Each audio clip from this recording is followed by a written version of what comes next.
Hi students, today we are going to study about communication interfaces.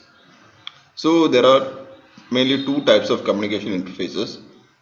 One is onboard communication interface and the second one is external communication interface. So onboard means within the embedded system, the microcontroller or the microprocessor has to communicate with the peripherals. That is onboard communication interfaces.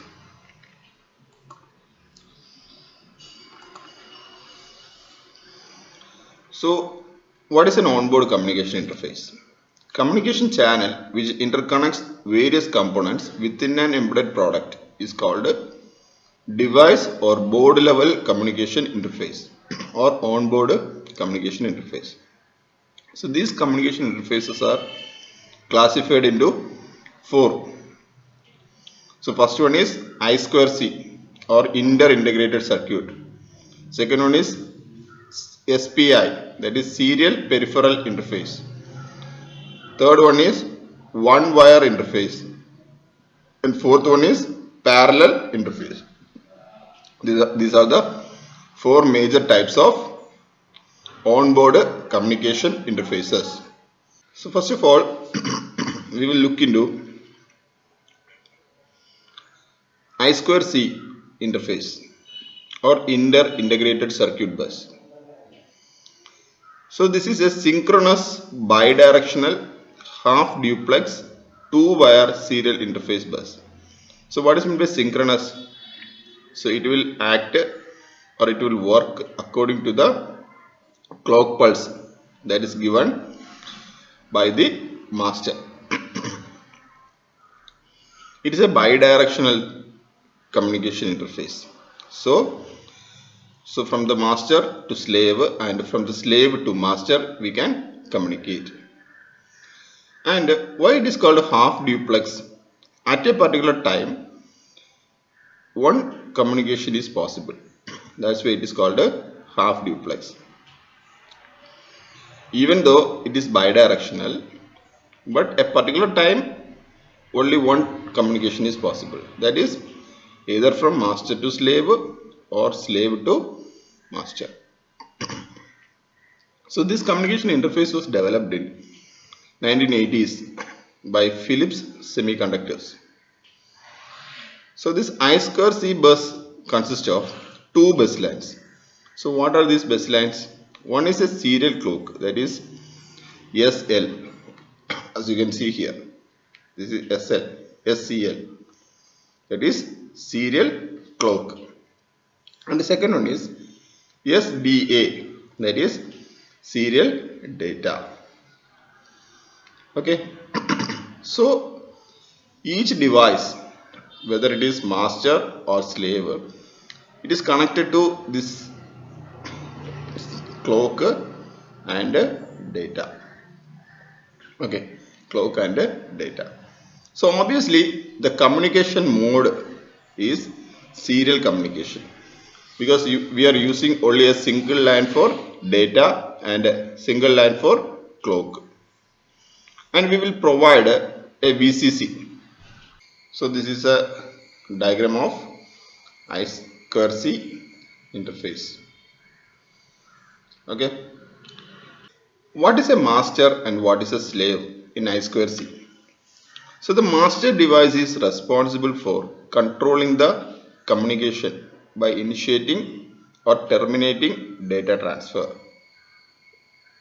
Only master can initiate or start or stop the data transfer. And one more thing is the master will be generating the necessary synchronization clock pulses for all the devices. Okay. And what is slave devices? So the slave devices waits for the command from the master and respond to that command. Okay. So the master can act as a transmitter or master can act as a receiver.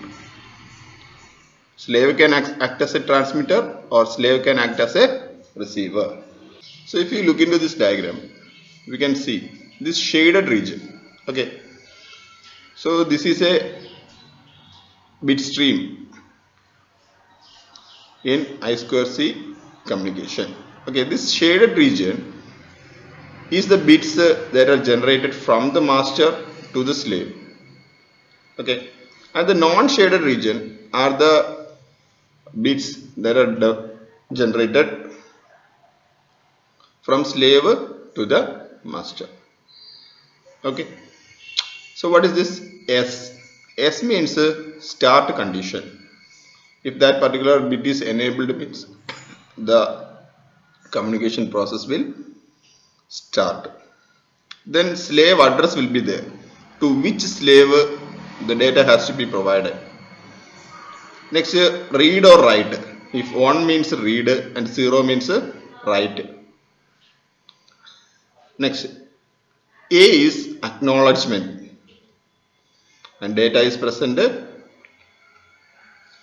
A bar. If this A bar is enabled means or set means not acknowledged, and P is the stop condition. Okay, this is the bit format of I2C communication or I2C communication.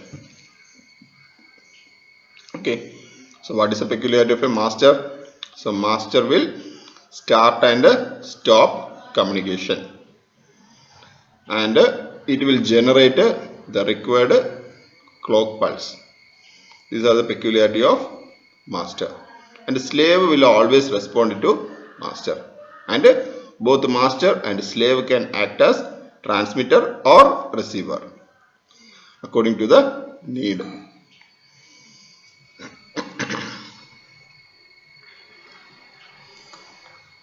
The second one is serial peripheral interface. Okay, serial peripheral interface. So what is the difference between this I2C and serial peripheral interface? So I2C is also bidirectional, serial peripheral interface is also bidirectional. But the difference is, this is a full duplex system. Full duplex system. So what is meant by full duplex?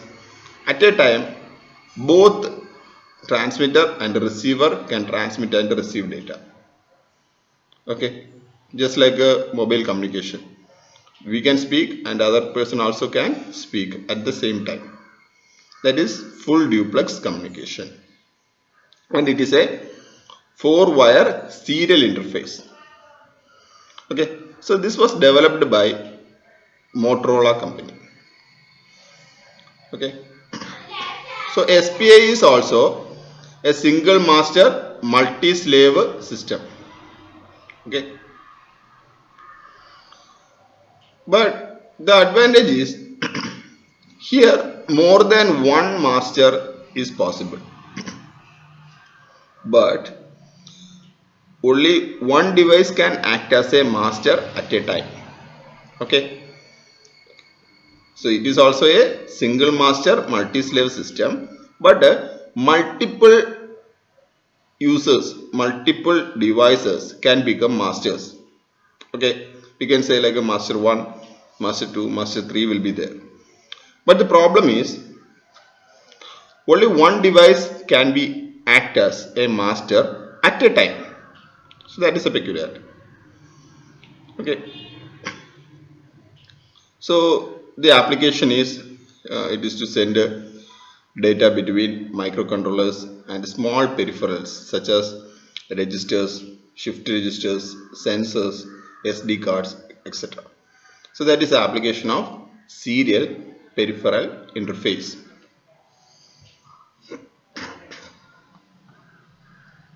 So now we will look into the signal lines in serial peripheral interface.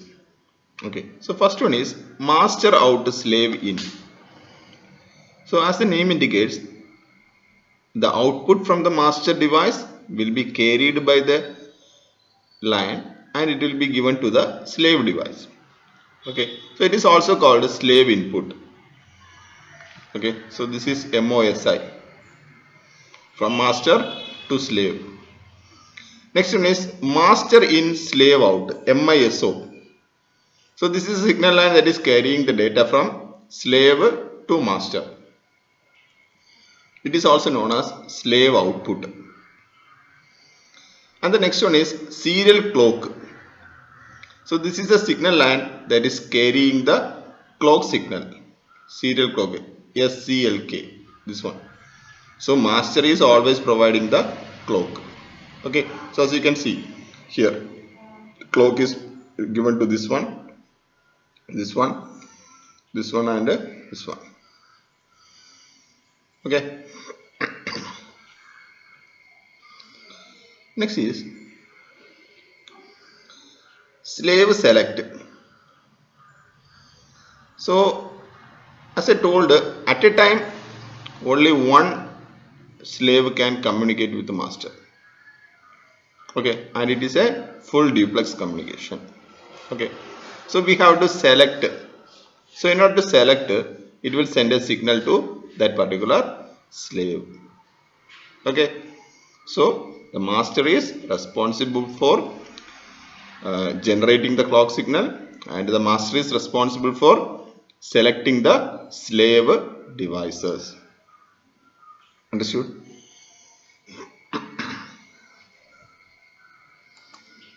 Next is one wire interface. Okay, so this one wire interface was initially developed by Dallas Semiconductor Corporation.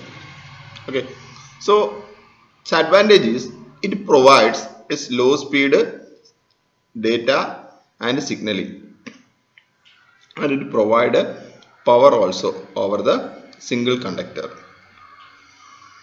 Okay, so this one wire is also similar to what this I2C. Okay, but it has a lower data rate and a longer range.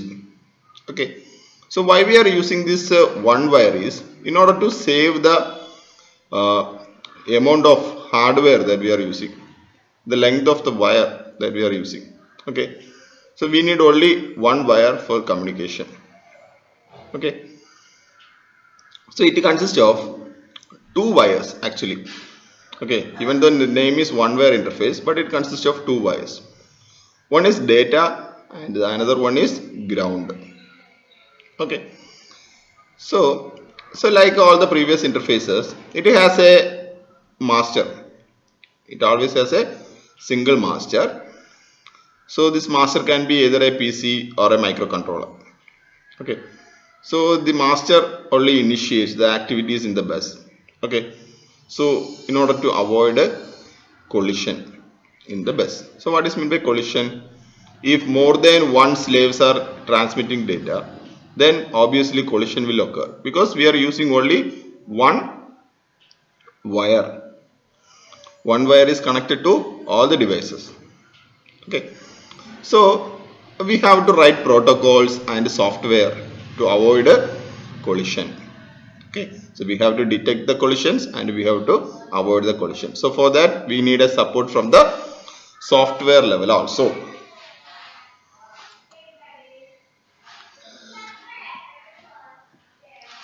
So this is the diagram of one wire interface. Okay, so we have this is the one wire line, that is the data line, and the second one is ground, connected to the ground. So the data line is connected to the VCC. Okay, so this is the master device. The master device can be either a microcontroller or a personal computer. So we have different slaves 1, 2 up to n. We can connect n number of devices, but each device need to be allotted one serial number. Okay, the master will allot one serial number for all the devices that are connected. Okay, so based on the serial number only we will provide the data. Okay, so the least significant byte, that is last 8 bits, okay, which tells the type of the device. Okay, so after each transmission the master will reset the pulse. Okay, and it will reset all the slave devices. Okay, So if any slave device is present, it shows that the pulse present. So the master starts a transmission with a reset pulse, okay, which resets every slave device on the bus. Okay. After that, if any slave device is present, then it will show a status that it is present. Okay. So if it is present means what will it do? What will it do? It will hold the bus for 60 microsecond. Okay. So this is all about one wire interface.